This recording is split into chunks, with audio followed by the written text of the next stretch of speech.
going to break down Uttanasana or the forward fold.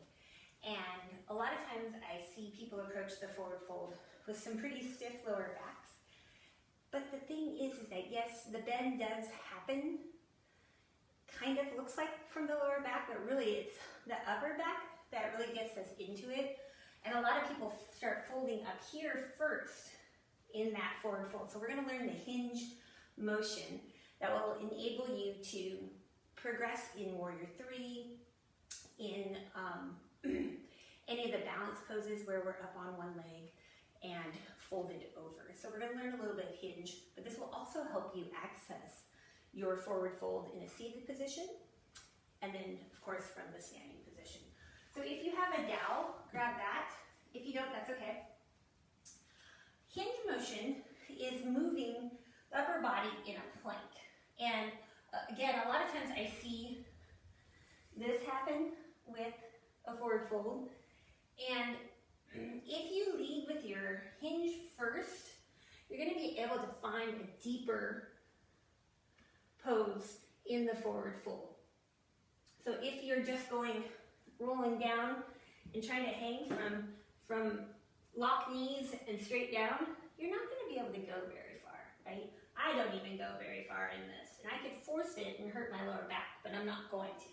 So practicing a hinge motion will help you get a little bit deeper into Uttanasana. If you have yoga blocks, have those. If you don't reach the floor yet, it's completely fine. Set them up. And we're going to place our hands like we're wearing a little bikini. And I want you to lift your leg and feel that fold.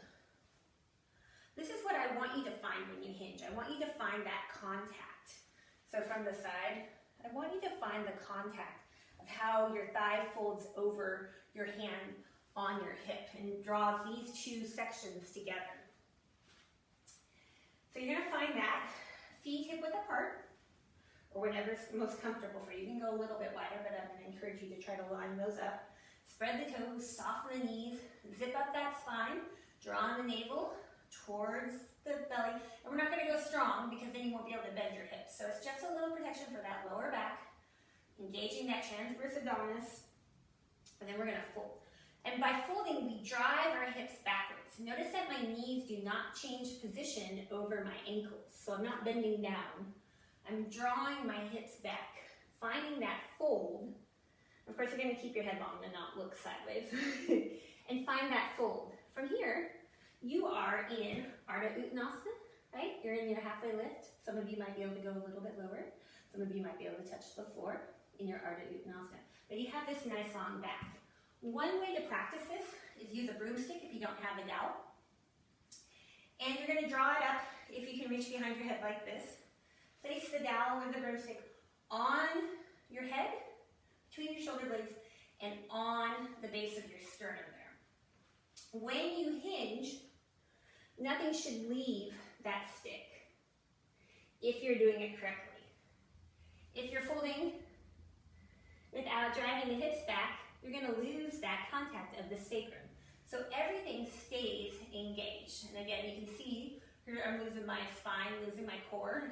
So we're going to draw that up, imagining that our lower back, we have a natural curve to the back, so it's not going to touch the dowel. But we don't want it like this. We want to draw and zip that up, keep the knees soft, knees stay over the ankles, push the hips back, nice long neck as we hinge forward.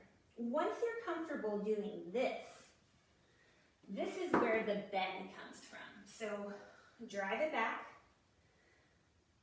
and then from here, this is where you can start to roll the rest of your body down and find that fold. Now, I've got some tension in my lower back right now, so I'm not going to be able to bend and get really close to my body. I'm going to just comfort myself, keep my knees a little bit softer than I normally would, and allow my head to relax. Let that weight come down. If you can't reach, use those blocks. But from here, I want you to keep your back long and not round. We're going to protect that lower back by keeping the abs strong. So this is where you go.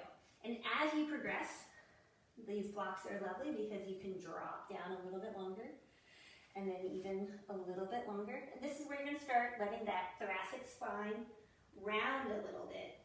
Relax the neck, shake it out. And then as you get more flexible, you'll be able to draw your hands towards the earth Maybe even straighten the legs a little bit more. Again, I'm gonna keep them a little bit soft. And notice that my hips stay back, my knees stay over my ankles at all times. And again, my knees are a little bit softer than they normally would be because I have some lower back tension going on today. Respect your body, always listen, and then I want you to walk up. Ooh, feels good? All right, hands up. Let's do it without using our hands, without using our props. Knees stay soft, abs become engaged. Drive the hips back. We dive forward. Push, push, push them back, and then release all the way down. Our halfway lift comes from that lengthening of the spine. Nice long back. And again, you can always use those props. Props are there not because you're inadequate, but to help you, to support your body where they need to be. And in fact, I'm feeling pretty good with the props today. So we keep our back nice and long, abs engaged. Exhale, release the head. And then if you need to, walk yourself up, stacking the vertebrae one at a time. And that is Uttanasana.